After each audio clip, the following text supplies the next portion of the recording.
The Story of Admiral Benbow by Alfred H. Miles. B.Y. John Campbell. Admiral Benbow was descended from the ancient and honorable family of the Benbows in the county of Salop, a family that suffered for their loyalty to the cause of Charles I. When the Civil War broke out, the king, relying upon the loyalty of the inhabitants of this county, repaired in person to Shrewsbury on September 20th, 1642. Whereupon the Lords Newport and Littleton, with many of the gentry of the county, came in and offered his majesty their services.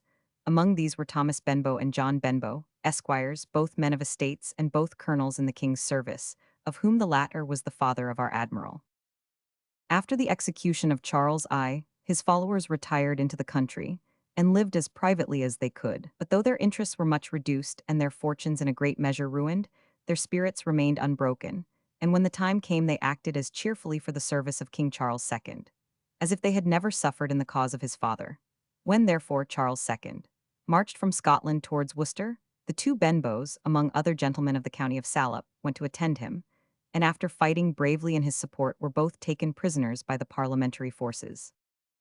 After the Battle of Worcester, which was fought September 3rd, 1651, a court-martial was appointed to sit at Chester, whereby 10 gentlemen of the first families in England were sentenced to death for complicity with His Majesty, and 5 of them were executed. They then proceeded to try Sir Timothy Featherstone, Colonel Thomas Benbow, and the Earl of Derby for being in his service.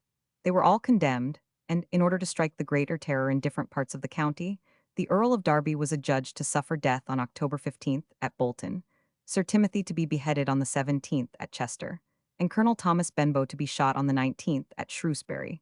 All these sentences were severally put in execution. As for Colonel John Benbow, he made his escape after a short imprisonment, and lived privately in his own county till after the Restoration, when he was far advanced in years, and yet was so hard pressed for a livelihood that he was glad to accept a small office belonging to the ordnance in the Tower, which brought him an income just sufficient to keep him and his family from starving. He was found in this situation when, a little before the breaking out of the First Dutch War, Charles II came to the Tower to examine the magazines. The king, whose memory was as quick as his eye, knew him at first sight and immediately came up and embraced him. "My old friend, Colonel Benbow," said he, "what do you hear?"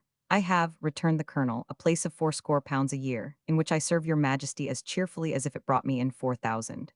"Alas," said the king, "is that all that could be found for an old friend at Worcester? Colonel Legge, bring this gentleman to me tomorrow, and I will provide for him and his family as it becomes me."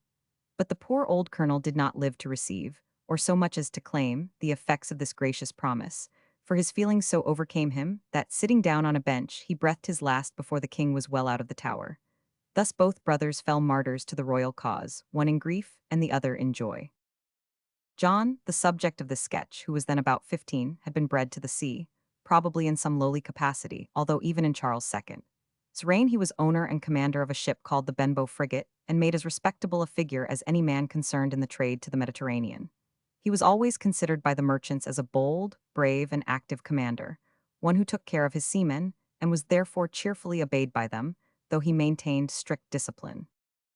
In the year 1686, Captain Benbow in his own vessel, the Benbow frigate, was attacked in his passage to Cadiz by a Sally rover, against which, though greatly outnumbered, he defended himself with the utmost bravery. At last the Moors boarded him, but were quickly beaten back, with the loss of 13 men, whose heads Captain Benbow ordered to be cut off and thrown into a tub of pork pickle.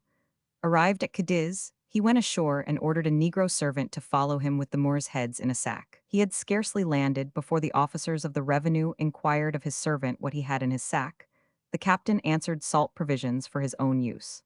"That may be," answered the officers, "but we must insist upon seeing them." Captain Benbow alleged that he was no stranger there, and pretended to take it very ill that he was suspected.